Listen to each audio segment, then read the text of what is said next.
Toyota Land Cruiser or Lexus GX, which one should you buy?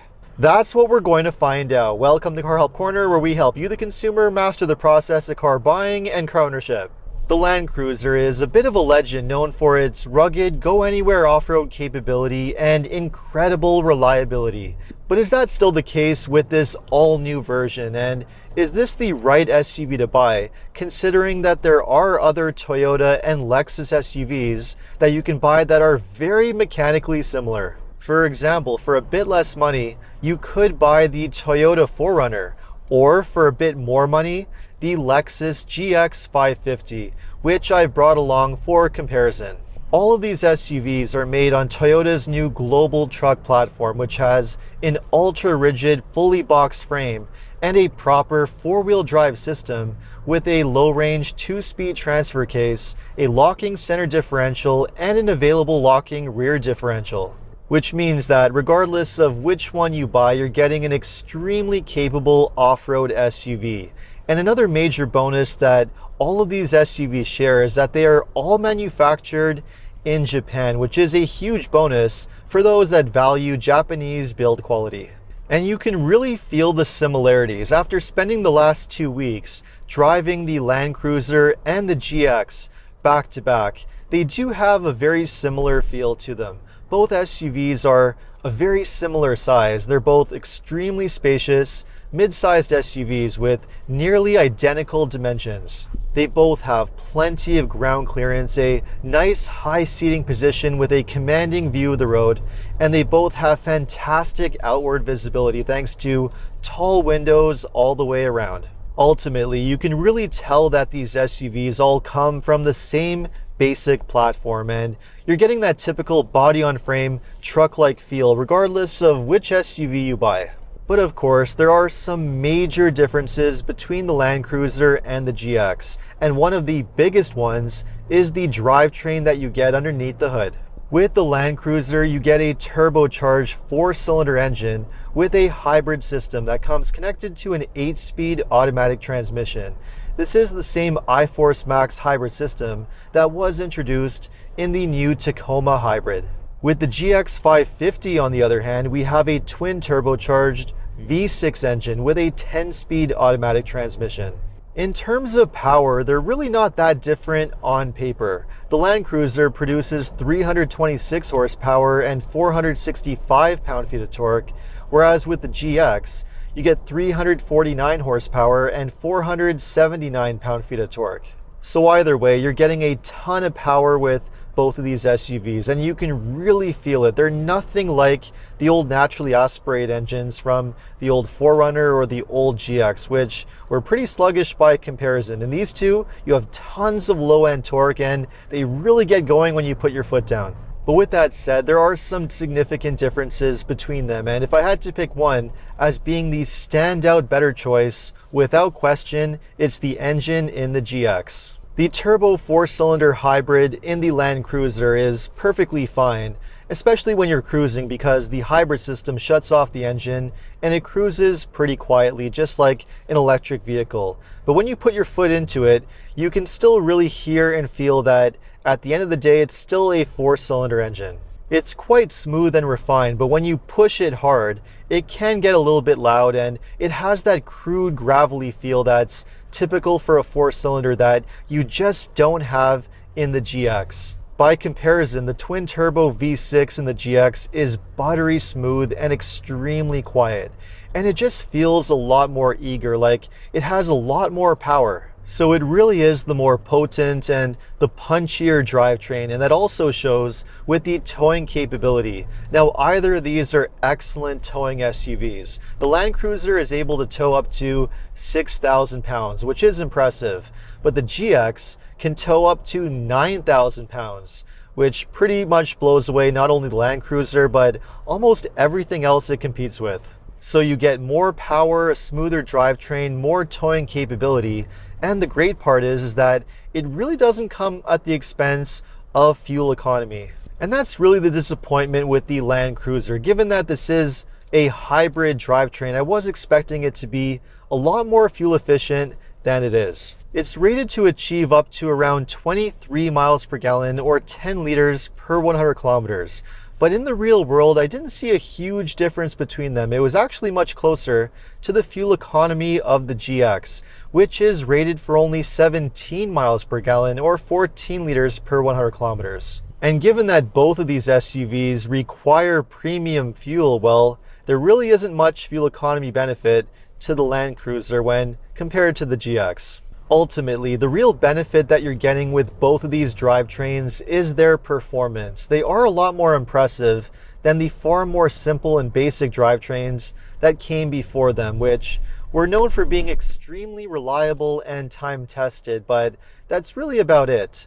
But that brings into question the next major issue with both of these SUVs, which is how exactly are they going to live up to their reputations for reliability? Yes, both the Land Cruiser and the GX have legendary reputations in that area. They're known for being extremely well made and extremely long-lasting vehicles.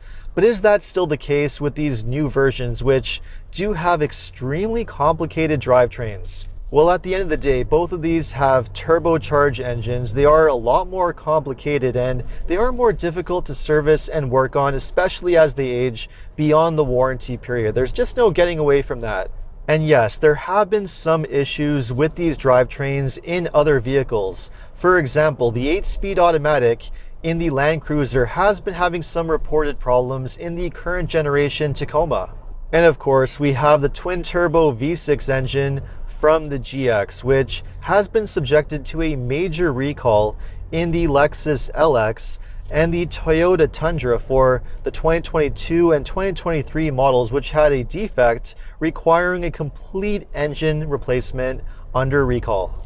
Now, the good news is that the new models for 2024, but especially 2025, should be clear of these issues. And given the fact that the Land Cruiser and the GX are newer vehicles and have not experienced these issues yet, they should be in the clear. Hopefully they live up to their reputations and maintain excellent reliability as they should. But of course, only time will tell. Still, it is very impressive what Toyota and Lexus have done here. These are fantastic driving SUVs. They have great performance, they're incredibly capable, and they are surprisingly comfortable to drive. Now, there's certainly nothing wrong with the Land Cruiser. It's a fantastic driving SUV, but there's no question that the GX just has an entire extra layer of comfort, of refinement. It's a little bit quieter and smoother, which is exactly what you would expect. Some often wonder whether it's always worth it to spend the extra money on the luxury version of a mainstream model, but in this case, the differences are very noticeable and it's definitely worth it. And not just because it's a nicer driving SUV, but for what you get on the inside. The Land Cruiser is only offered as a 5-seater, 2-row SUV in North America, whereas with the GX, you have a choice of getting it as either a 5-seater or a 3-row 7-seater, which is very nice to have. And although these are both extremely spacious, practical SUVs with a ton of passenger space and cargo space, you do have a little bit less cargo space in the Land Cruiser thanks to the higher floor due to the hybrid battery. Both of these SUVs though have extremely well-designed interiors with really good fit and finish, good materials, and really good technology and control setups. The Land Cruiser, of course, does feel quite a bit more basic, especially the lower trims. The base model comes with manually adjustable fabric seats, a manual tailgate, and a rather small 8-inch touchscreen for the infotainment system. Going with the higher trims, however, does get you more features, better materials, and a larger touchscreen. And you do get regular controls for your climate setup, which is really nice to have. Of course, the GX takes things to the next level with larger screens, better technology, and much nicer materials and finishes. And of course, going with the GX unlocks the option of just having nicer luxuries like a 21-speaker Mark Levinson sound system, massaging semi-aniline leather seats, and even a cooler in the center console. Now, how do these two SUVs compare when it comes to their pricing? Well, in the case of the Land Cruiser, the pricing ranges between 58 to 77,000 US, or roughly 72 to 92,000 Canadian. Whereas with the GX 550, the pricing ranges from 65 to 82,000 US, or 86 to 110,000 Canadian. Which means that these SUVs do overlap in terms of pricing, and to me that makes the decision between them a whole lot easier. Even though the Land Cruiser is a very impressive SUV and a really nice SUV to drive, there's no question Toyota did a phenomenal job with it. The GX is just an enormous upgrade in so many ways. It has a much nicer drivetrain. That V6 engine is a lot more refined, more powerful, and just makes it much nicer to drive. It's a quieter, smoother, nicer SUV overall. The interior is significantly more luxurious with more options and the available third row seating, and you're really not paying a huge price premium over the Land Cruiser, or you're potentially paying the same price depending on which trims you get, and for me that really seals the deal. With that said though, there are going to be those who don't necessarily want to have the extra luxuries. Perhaps they just want a more basic SUV, or perhaps they're just won over by the Land Cruiser's more nostalgic, retro looking design, and that's perfectly fine. But the thing with the Land Cruiser, as mentioned earlier in the video, it is more or less identical to the new 6th generation Toyota 4Runner, which you can get for a significantly lower price. Now, who knows, I could be wrong. Maybe there is a big enough difference between them to make the Land Cruiser the better choice, and I'm definitely going to have to get the new 4Runner and Land Cruiser in a back-to-back comparison video to see how they compare. But based on what I'm seeing so far, in my mind, I really think that Toyota should have done a little bit more to differentiate the Land Cruiser from the rest of its very similar SUV lineup. Given that the Land Cruiser is historically known for being this extremely rugged, capable, high-quality SUV that's known for being indestructible and incredibly reliable, I think it would have been really neat for Toyota to keep it as more of an old-school SUV with a more simple, old-school drivetrain setup.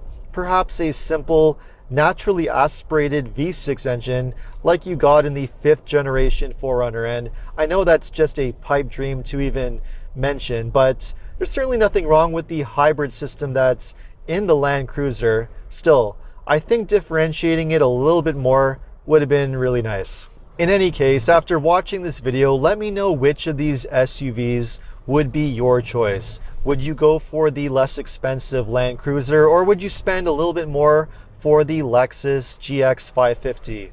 Or would you just stick with the 4Runner? Let me know in the comments. And if you enjoyed this video, make sure to like and subscribe. You can also take a look at my other videos by clicking these links over here. Make sure to follow me on Instagram. And if you need any additional car buying advice, recommendations, or help with getting a great deal on your next new car purchase, make sure to visit carhelpcanada.com. Thanks so much for watching, and see you next time.